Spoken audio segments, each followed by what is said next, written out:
Please like the video and share it so that it reaches many more people and you get sawaba, or rewards from Allah.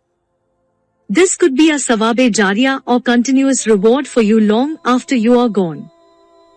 Peacemaking, Volume 4, Book 49, number 855 to 873. Volume 3, Book 49, number 855. Narrated by Sa'al bin Sa'd. There was a dispute amongst the people of the tribe of Bani Amr bin Auf. The Prophet went to them along with some of his companions in order to make peace between them. The time for the prayer became due, but the Prophet did not turn up. Bilal pronounced the adhan, i.e. call, for the prayer, but the Prophet did not turn up.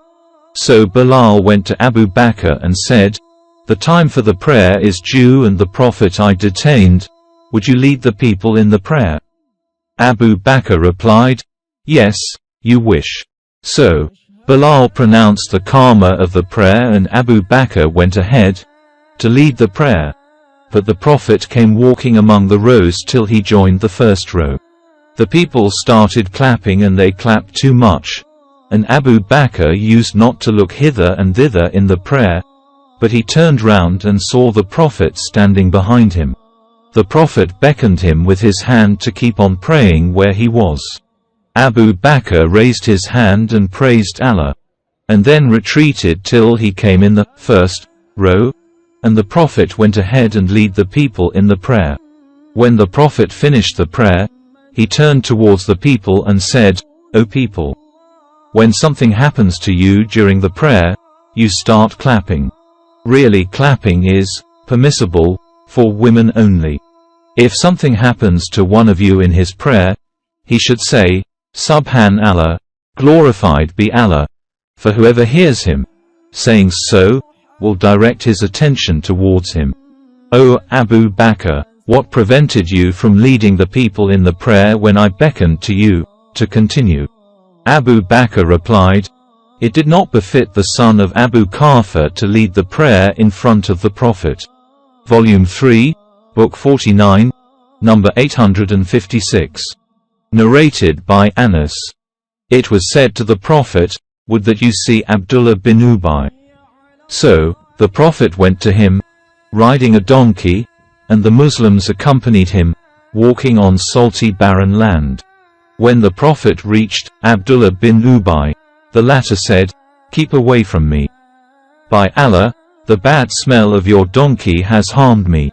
On that an Ansari man said to Abdullah, "By Allah, the smell of the donkey of Allah's apostle is better than your smell." On that a man from Abdullah's tribe got angry for Abdullah's sake, and the two men abused each other, which caused the friends of the two men to get angry, and the two groups started fighting with sticks, shoes and hands. We were informed that the following divine verse was revealed in this concern: "And if two groups of believers fall to fighting, then make peace between them." 49.9. Volume 3, Book 49, number 857. Narrated by Kulthum bint Uqba. That she heard Allah's apostle saying, "He who makes peace between the people by inventing good information or saying good things, is not a liar." Volume 3, Book 49, number 858. Narrated by Sa'al bin Sa'd. Once the people of Kuba fought with each other till they threw stones on each other. When Allah's apostle was informed about it, he said, "Let us go to bring about a reconciliation between them." Volume 3, Book 49, number 859. Narrated by Aisha. The following verse: "If a woman fears cruelty or desertion on her husband's part, i.e. the husband notices something unpleasant about his wife, such as old age or the like, and wants to divorce her, but she asks him to keep her and provide for her as he wishes." 4.128. There is no blame on him if they reconcile on such basis. Volume 3, Book 49, number 860. Narrated by Abu Hurairah and Zayd bin Khalid al-Juhani. A Bedouin came and said, O Allah's Apostle, judge between us according to Allah's laws. His opponent got up and said, he is right. Judge between us according to Allah's laws. The Bedouin said, my son was a laborer working for this man, and he committed illegal sexual intercourse with his wife. The people told me that my son should be stoned to death. So, in lieu of that, I paid a ransom of 100 sheep and a slave girl to save my son. Then I asked the learned scholars who said, your son has to be lashed 100 lashes and has to be exiled for 1 year. The Prophet said, no doubt I will judge between you according to Allah's laws. The slave girl and the sheep are to go back to you, and your son will get 100 lashes and 1 year exile. He then addressed somebody, O Ane, go to the wife of this man, and stone her to death. So, Ane went and stoned her to death. Volume 3, Book 49, number 861. Narrated by Aisha. Allah's Apostle said, if somebody innovates something which is not in harmony with the principles of our religion, that thing is rejected. Volume 3, Book 49, number 862. Narrated by Al-Bara bin Azib.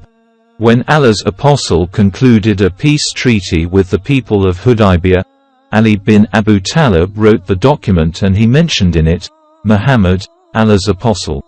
The pagans said, don't write, Muhammad, Allah's Apostle, for if you were an apostle we would not fight with you.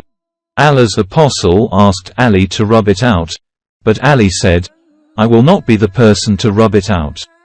Allah's Apostle rubbed it out and made peace with them on the condition that the Prophet and his companions would enter Mecca and stay there for 3 days, and that they would enter with their weapons in cases. Volume 3, Book 49, number 863. Narrated by Al-Bara. When the Prophet intended to perform Umrah in the month of Dhul Qa'dah, the people of Mecca did not let him enter Mecca till he settled the matter with them by promising to stay in it for 3 days only. When the document of treaty was written, the following was mentioned. These are the terms on which Muhammad, Allah's Apostle, agreed to make peace. They said, we will not agree to this, for if we believed that you are Allah's Apostle we would not prevent you, but you are Muhammad bin Abdullah. The Prophet said, I am Allah's Apostle and also Muhammad bin Abdullah. Then he said to Ali, rub off the words, Allah's Apostle, but Ali said, no, by Allah, I will never rub off your name.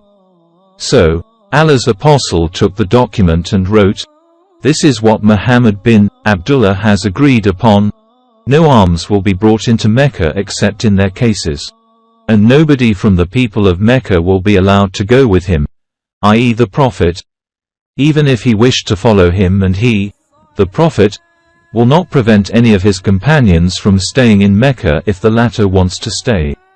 When the Prophet entered Mecca and the time limit passed, the Meccans went to Ali and said, tell your friend, i.e. the Prophet, to go out, as the period, agreed to, has passed. So, the Prophet went out of Mecca. The daughter of Hamza ran after them, i.e. the Prophet and his companions, calling, O uncle! O uncle! Ali received her and led her by the hand and said to Fatima, take your uncle's daughter. Zaid and Jafar quarreled about her. Ali said, I have more right to her as she is my uncle's daughter. Jafar said, she is my uncle's daughter, and her aunt is my wife. Zaid said, she is my brother's daughter. The Prophet judged that she should be given to her aunt, and said that the aunt was like the mother. He then said to all, you are from me and I am from you, and said to Jafar, you resemble me both in character and appearance, and said to Zaid, you are our brother, in faith, and our freed slave.